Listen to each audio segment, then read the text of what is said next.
Hey y'all, welcome back to Poplar Creek Farm. I am out in what was the garden just to check to see how my cover crop is doing and to talk to you guys about some pretty big expansion plans. So let me show you the cover crop because I just looked and wow, it's doing good. So to the unknowing eye, this may just look like grass, but this is actually all winter rye and you can see it everywhere. It's growing super well. I'm actually gonna go look at what we had this seed pop up over here and I didn't know what it was. I'm not sure still what this is. If you guys know what this is, let me know.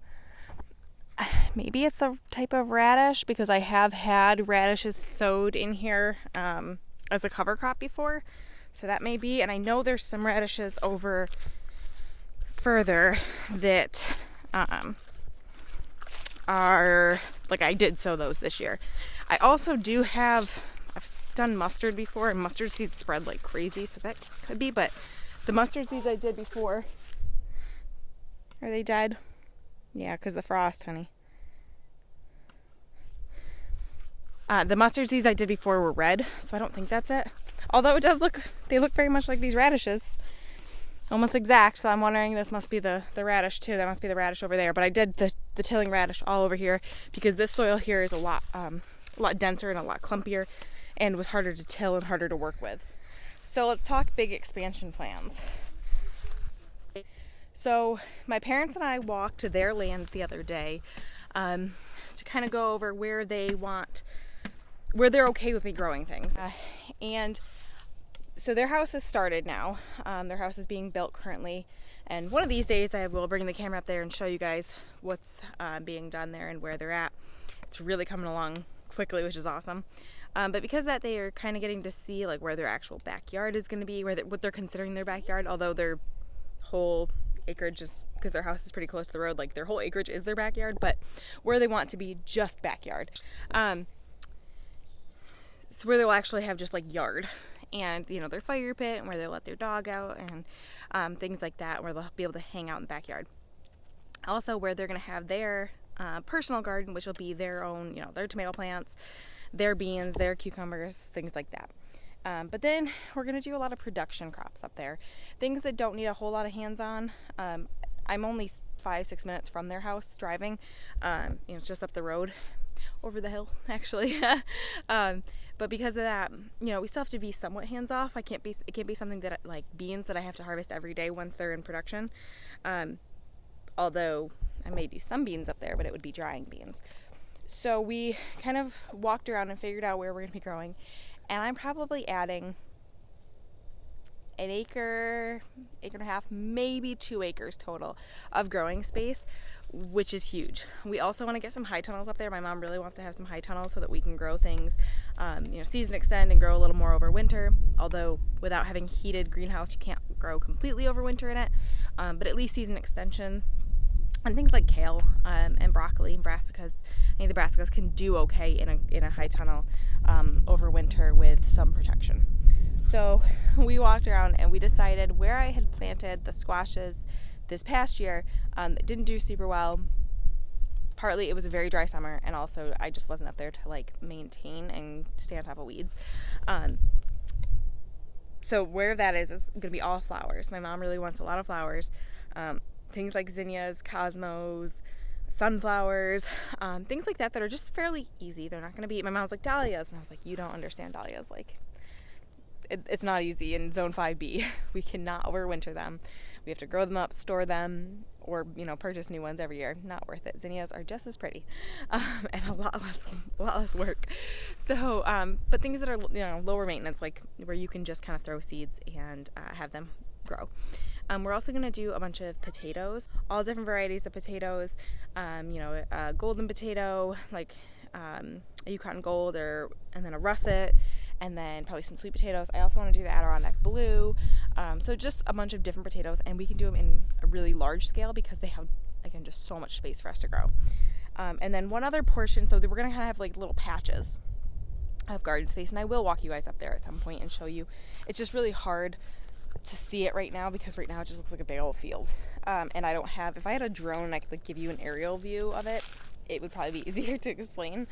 but it is just kind of difficult right now.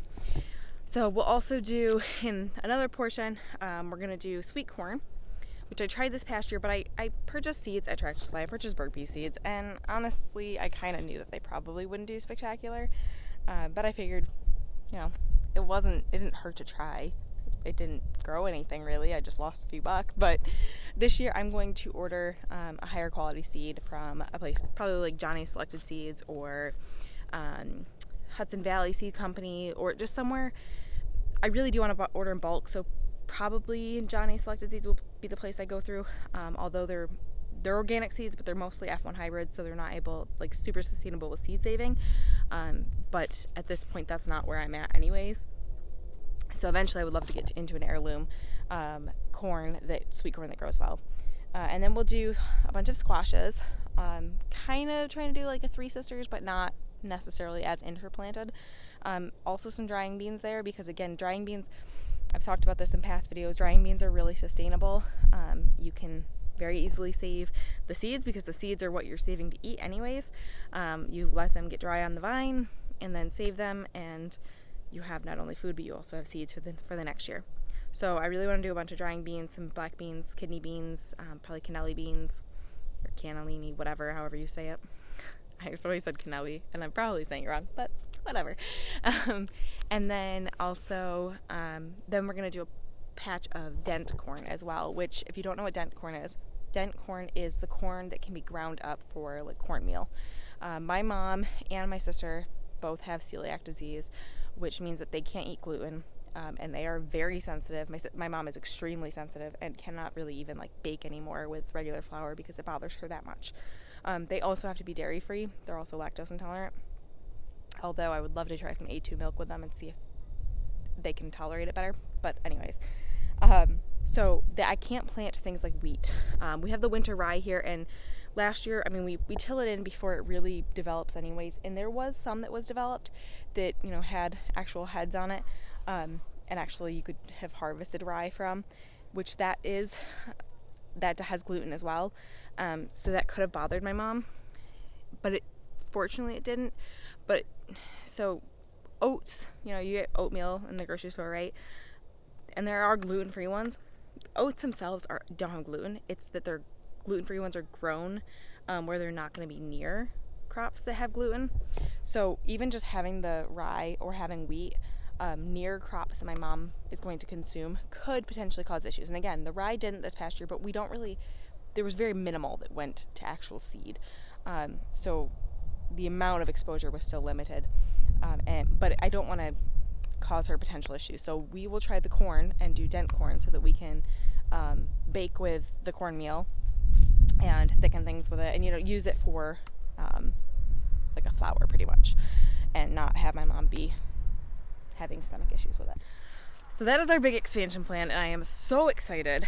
I cannot wait. It's going to be huge. Our gardens are going to be massive. It's going to be a lot of work, but our goal, it is not like a plan necessarily, but it is our goal for me to be done working by spring, so that I can help my husband with his business, his growing business, but also I can be full-time doing my business and really have more time to focus on harvesting crops and watering and just maintaining, which is what I've always struggled with because I've been working still. And also doing farmers markets, which I'm still going to do farmers markets, of course, because why would I grow acres of food?